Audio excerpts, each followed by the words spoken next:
Bonjour à tous, c'est Émilie de Portage et Tralala. Aujourd'hui j'avais envie de vous faire une petite vidéo pour vous parler du bébé cygne. Elle c'est ma fille, c'est Cléo, qui vient vous dire bonjour. Alors le bébé cygne, bonjour, voilà un bon exemple. Le bébé cygne, comment ça m'est venu? J'en avais entendu un petit peu parler quand Cléo était toute petite. Et puis au fur et à mesure qu'elle grandissait, j'avais vraiment le sentiment qu'elle avait des choses à exprimer, qu'elle n'arrivait pas à me faire comprendre. Même si elle était très communicante, elle arrivait à me faire comprendre qu'elle voulait le sein en faisant des petits comme si elle avait super soif. Mais à part ça, il y avait un peu de l'incompréhension souvent. Elle pleurait, je savais pas pourquoi. Donc j'essayais tout, je lui disais est-ce que tu veux dormir, est-ce que tu veux manger, est-ce que tu as ta couche pleine, est-ce que... Enfin, je savais pas.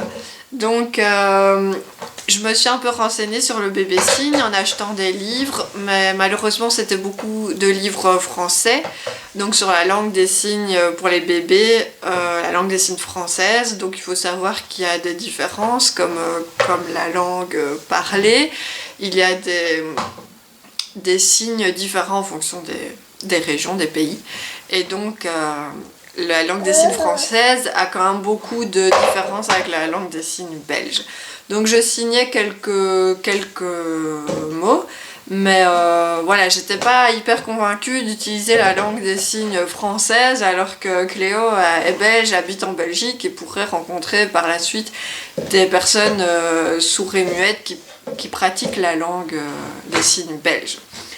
Donc je me suis un petit peu renseignée et puis je suis tombée sur une formation donc de Natacha Provost à l'AFA, donc pour devenir animatrice d'atelier bébé cygne. Donc j'ai suivi cette formation qui a été absolument géniale. Et comme ma fille avait 7 mois à l'époque, c'était vraiment la période idéale pour commencer les signes. Donc à chaque fois que je revenais de ma journée de formation, je pouvais pratiquer les signes avec elle et ça me donnait de l'entraînement.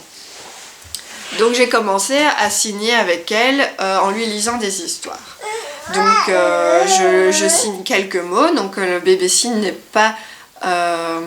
n'utilise pas la grammaire, la syntaxe de la langue des signes belge, mais on signe quelques mots sur notre phrase, des mots qui nous semblent importants.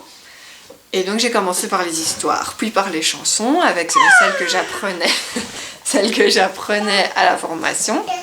Et puis les signes se sont intégrés dans notre quotidien assez facilement. Donc on signe un petit peu tout ce qu'on fait. Ça nous oblige à verbaliser aussi beaucoup plus, contrairement à ce que vous pourrez penser. Donc on ne fait pas juste le signe, on dit le mot en même temps. Et donc, comme on a appris beaucoup de nouveaux signes, on a envie de les essayer avec son bébé. Et donc on signe beaucoup, on parle beaucoup avec son bébé, ce qui est très très positif pour la relation, évidemment. Parent-bébé, communiquer... Surtout dire tout ce qu'on fait, tout ce qu'on ressent, enfin, c'est vraiment très riche. Donc voilà comment on a commencé bébé cygne. Ma fille a commencé ses premiers signes à l'âge de 11 mois.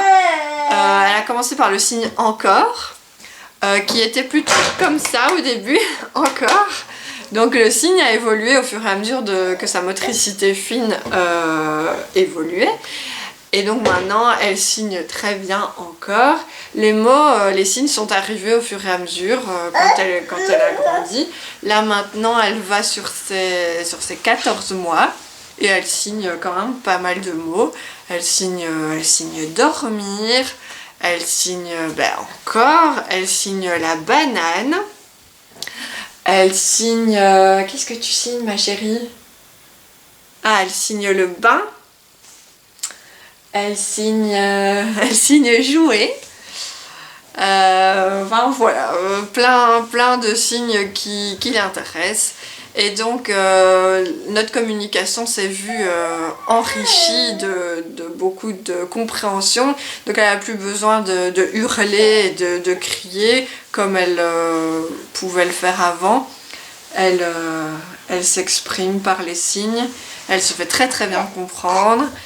Et donc voilà ce que je vous propose de découvrir dans mes ateliers bébé signe. Donc j'ai mon cycle bébé signe qui commence là demain matin. Il reste encore quelques places, donc n'hésitez pas à vous inscrire. C'est sur 5 samedis de suite, donc... Enfin non, pas 5 samedis de suite parce qu'il y a les fêtes.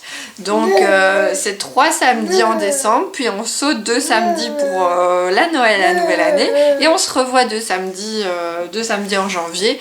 Donc il y aura le lien vers l'événement juste en dessous de la vidéo. Donc n'hésitez pas à cliquer, à vous inscrire.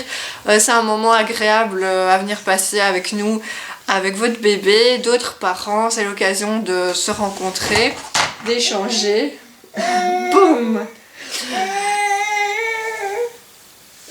Et de partager un moment agréable avec votre bébé. Voilà, donc les ateliers se passent comme ceci. On n'apprend pas les signes bêtement par cœur. Je suis pas un professeur, voilà. Je suis animatrice, donc je vais vous faire découvrir ces signes par les chansons, par les histoires. Je vais vous raconter des histoires à vous les parents, des chansons, on va faire des jeux pour apprendre ces signes. Et évidemment vos bébés sont les bienvenus aux ateliers. Je conseille à partir de 6-7 mois.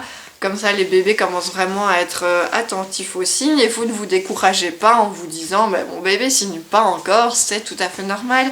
Les bébés commencent à signer vers 10-11 mois, mais si vous commencez plus tôt, ils auront eu l'habitude de vous voir signer, ça sera rendu dans vos habitudes à vous aussi. Au début c'est un petit effort, après ça vient assez naturellement. J'observe ma fille qui est en train de faire ses premiers pas. Voilà. Ben voilà, si ça vous intéresse de me rejoindre demain à l'atelier bébé signe, il reste encore des places, n'hésitez pas à me contacter par mail, par téléphone, par Facebook, je suis disponible pour vous et pour répondre à vos questions. À bientôt!